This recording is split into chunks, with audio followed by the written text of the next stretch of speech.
नमस्कार, अनादि टीवी देख रहे हैं आप। मैं हूं आपके साथ अभिनय सिंह चौहान। खबरों की शुरुआत करते हैं राजधानी भोपाल के साथ। मुख्यमंत्री डॉक्टर मोहन यादव ने मध्य प्रदेश की आर्थिक राजधानी इंदौर में उपराष्ट्रपति सीपी राधाकृष्णन के प्रथम आगमन पर स्वागत किया और इस अवसर पर राज्यपाल मंगू भाई पटेल भी मौजूद रहे। इस दौरान इंदौर के डेली कॉलेज में स्थित लोक माता देवी अहिल्याबाई की प्रतिमा का अनावरण किया गया।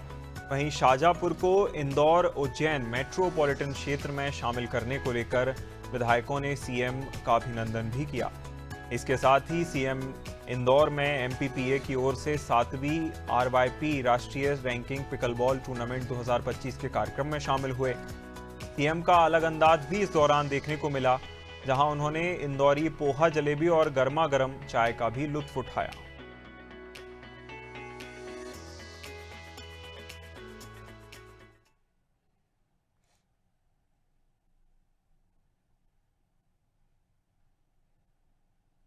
मुख्यमंत्री डॉक्टर मोहन यादव ने मध्य प्रदेश की आर्थिक राजधानी इंदौर में उपराष्ट्रपति सीपी राधाकृष्णन के प्रथम आगमन पर स्वागत किया। इस अवसर पर राज्यपाल मंगू भाई पटेल भी मौजूद रहे, जहां इस दौरान इंदौर के डेली कॉलेज में स्थित लोक माता देवी अहिल्याबाई की प्रतिमा का अनावरण किया गया। साथ ही शून्य से शतक एक शताब्दी अटल भारत की स्मरणोत्सव समारोह का शुभारंभ दीप प्रज्वलित कर किया गया। इस समारोह में अटल जी के सुविचारों पर आधारित सदा अटल महाग्रंथ और दिग्दर्शिका का विमोचन किया गया। यहाँ स्वर्गीय अटल बिहारी वाजपेयी के 100वें जन्म जयंती वर्ष के उपलक्ष्य में पूरे देश में वर्ष भर आयोजित कार्यक्रमों की श्रृंखला में ये विशेष कार्यक्रम शामिल है। इस अवसर पर प्रसिद्ध कवि सत्यनारायण सत्तन, पूर्व केंद्रीय मंत्री सत्यनारायण जटिया, भारतीय क्रिकेट टीम की चयन समिति के पूर्व चयनकर्ता संजय जगदाले और सागर के पारंग शुक्ला को अटल अलंकरण से सम्मानित किया गया। Atal ji is not an individual, but Atal ji is a mission. It's an important day in my life that I am able to participate in the opening ceremony of the great queen. Because of her, our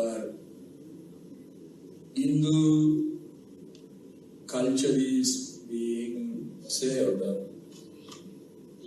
The great queen Ahilya Devi's statue has been opened today, and I am also participating in the Jananam Sadabdi celebrations of Atal ji organized by the Atal Foundations.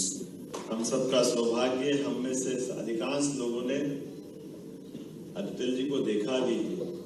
नई पीढ़ी के लिए जरूर थोड़ा सा gap हुआ है, लेकिन सच में एक ऐसा व्यक्तित्व जिसने अपने जीवन के प्रत्येक क्षण में अपनी हर एक जगह और ऐसे भारत माता के चरणों में सत नमन करने वाले, अपने जीवन को होम करने वाले अटल जी, एक ऐसा लोकसभा में बोलने वाला व्यक्तित्व जिसकी दहाड़ से हर प्रधानमंत्री अपने आप में अपने कर्तव्य के प्रति सचेत होता था और मन से तारीफ करता था कि हाँ, हमें गर्व है हमारी इस पार्लियामेंट में अटल बिहारी वाजपेयी जैसा एक ऐसा व्यक्तित्व है जिसके आधार पर दुनिया का सबसे बड़ा लोकतंत्र गौरवान्वित होता है कि जब जब आवश्यकता पड़ी इस देश को, चाहे बांग्लादेश का युद्ध हो या बाद के किसी और कालक्रम की बात हो, जब भी वो विदेश में गए, भारत माता को सदैव गौरवान्वित किया, लोकतंत्र को सदैव उनने आनंद के साथ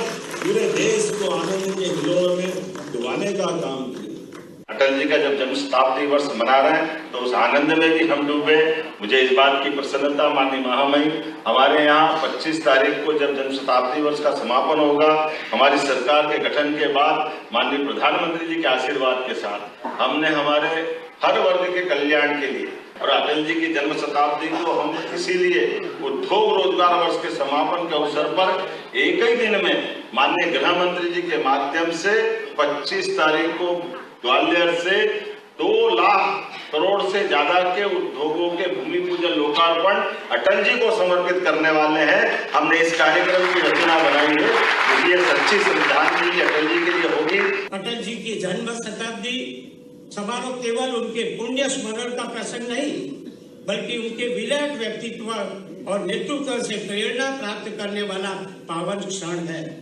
मैं बहुत भाग्यशाली हूँ कि जिन्हें प्रखर राष्ट्र नायक और जन जन के प्रेरणा स्रोत श्री श्रद्धेय अटल बिहारी वाजपेयी जी के सानिध्य में काम करने का अवसर मिला।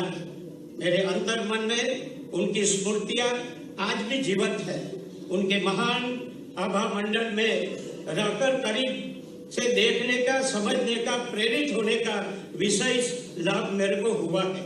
उन्हें कुछ शब्दों में समेटना संभव नहीं है कि वे एक विराट व्यक्तित्व, एक महाकाव्य थे। उनकी वाणी में ओज था जो जन समूह के ऊर्जा और राष्ट्र भाव जगाती थी।